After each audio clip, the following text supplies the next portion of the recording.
Absolutely. It's your personal account. You can use it when you get sick, you go to hospital, helps to pay your hospital bills.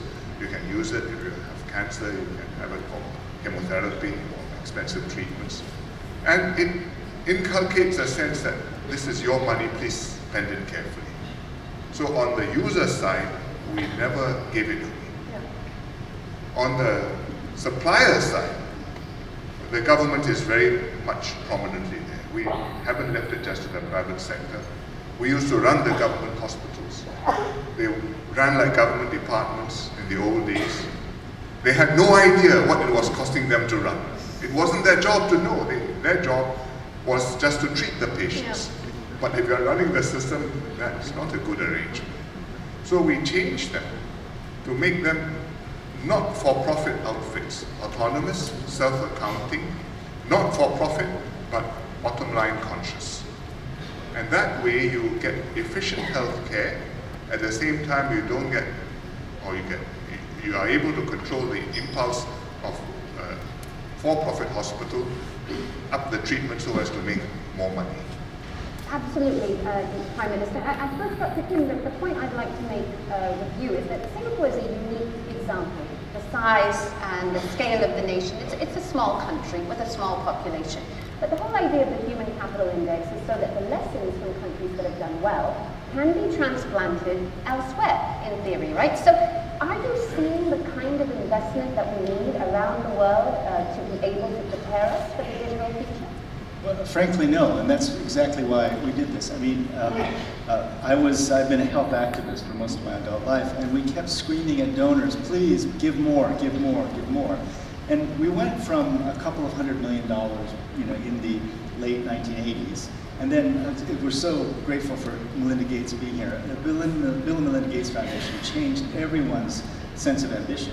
But then PEPFAR came along, the Global Fund, and we went from a couple $100 million to more than $20 billion spent on healthcare. But the thing that just overwhelmed me in the last 6 years was, as much as there has been a rise in ODA, there's just no way we're going to solve the problem of 25% of children being stunted in the world with calls for more ODA. There's no question we need more foreign assistance. We want everybody to be more generous.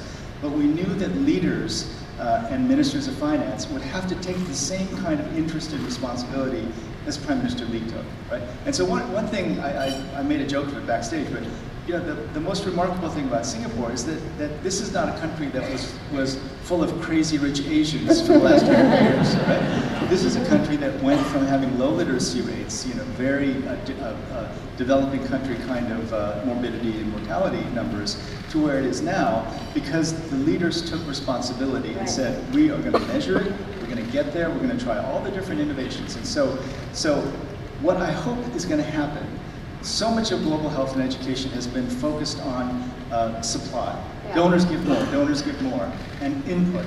We put this much, this percentage of GDP. Now we're switching it, I hope, to outcomes and demand. In other words, the leaders, we hope, come to us and demand to know, what does it take to get better outcomes? And of course, the example of Singapore is one that we're going to point to frequently. Education is one of the best investments for economic growth. This has been known for a very long time. But what we're finding is that because there has been such a strong focus on donor generosity, which again I agree with, and such a strong focus that I think some developing country leaders have been hiding behind that, saying, yeah, our health outcomes are dependent on whether or not the donors are generous. Right. And what we would say is, even without greater donor generosity, right now, if countries committed to collecting taxes, if countries got rid of regressive and not helpful subsidies like fossil fuel and agriculture, and in the case of the Philippines, they implemented a tobacco tax, the proceeds of which they put into health and education kinds of investments. So we know that it's possible. So what we're saying is to countries, look, if you're serious, we'll help you bring in more private sector financing for those things like infrastructure that we know are commercially viable, and then we'll help you manage your budget, manage your spending in a way that you'll be able to improve dramatically your outcomes, especially if you invest in those things which have been proven to improve outcomes. Absolutely. Just looking to the keep work. You know, the job is never done because you reach a new level, there are new expectations, new challenges arise. For example, we've got a reasonably good education system now, but one of the things which we are focusing on is to pay a lot more attention on preschool education, because children come at the age of 6 to school at quite different levels. Some able to read, some able to write, some barely able to be literate and recognize the letters at all. And we want to bring everybody to a good starting point as early as possible in life, regardless of whether you're rich or poor, whether your parents are advantaged or disadvantaged. And that's a major area of focus, which should take us quite a number of years. With healthcare, we also have to focus on quite a number of things. Hospital treatment is important, but you don't want everything to happen in the hospital. We need to look at step-down care, because particularly with old folks, when they are ill for a long time, but they may not need very high-tech medicine. They just need to be well looked after and be able to convalesce and recuperate. And in the end, and in the community as well. And we have to provide the step-down care facilities. And we have to provide people the incentive to stay healthy and to stay fit and to stay active. Absolutely. Active aging. So we've got old folks who are in their 70s and 80s who are learning to dance ballet and doing not badly. I've seen evidence of that, yeah, absolutely. They are much healthier and happier for it. Well, I went to Singapore. When I went to Singapore, I spent an entire day studying the healthcare system because I couldn't believe that they were getting the outcomes they were getting and spending 4% of GDP. And then Prime Minister Lee corrected me, and he did it again backstage. He said, no, it's 4.6%. But you know, the U.S. spends what, 19% of GDP. Most of the European countries are 10 to 12%. China's already at 5%.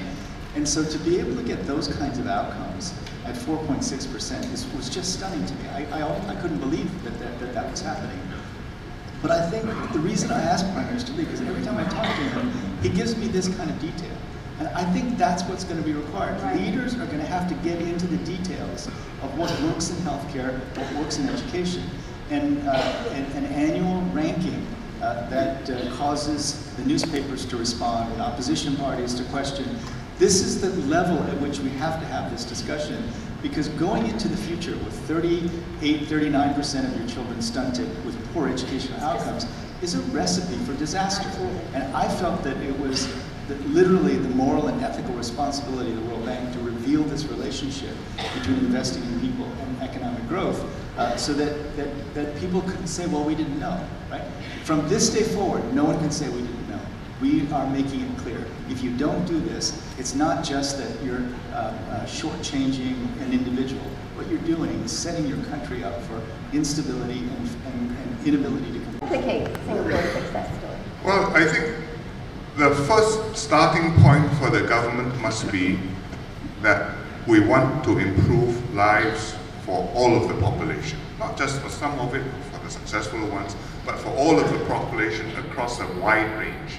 Because if you do that, then as their basic lives improve and they have control over their lives and they have a roof over their heads and they can start thinking about their future and what they want their children to be, then you can talk about public health, then you can talk about improving and optimizing our healthcare system.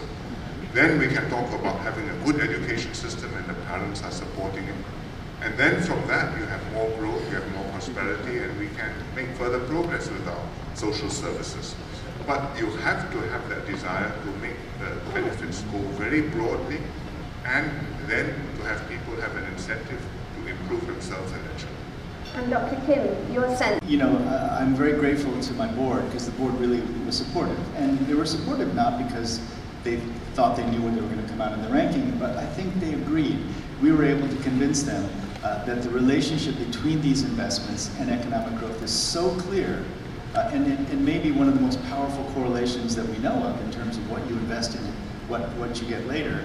And in the context of rapidly changing the world of work with technologies, is eliminating some jobs, but also definitely changing the kind of skills required for the jobs that are being created.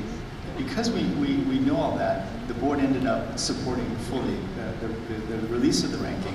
And I've said before, I think every World Bank president probably gets one ranking in in their tenure. And so this is the one I chose because, again, we've just got to bring everyone's focus on this particular issue, because we will fall prey to short-termism and not thinking enough about how critical this is to build the foundations of future growth.